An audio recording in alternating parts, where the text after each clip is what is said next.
Hello viewers, আজ আমার বানানো নিরামিষ আলুর দম। আলুর দম তৈরি করার জন্য আগে নুন হলুদ দিয়ে আলুগুলোকে মা ভেজে নিল।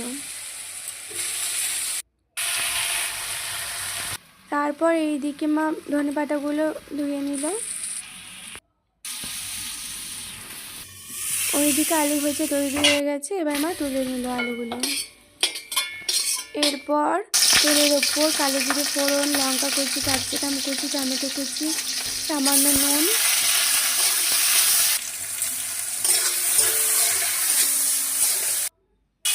আদা বাটা,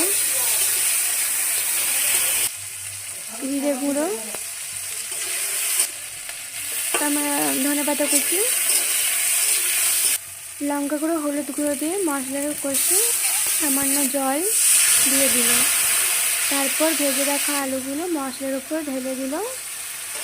এরপর মশলার সঙ্গে আলু ভালো করে কষিয়ে সামান্য পরিমাণ জল দিয়ে তৈরি হয়ে গেল আমার মায়ের হাতে নিরামিষ আলুর দম। তোমাদের ভালো লাগলে তোমরা তৈরি করতে পারো। ভিডিওটি ভালো লাগলে লাইক, কমেন্ট, শেয়ার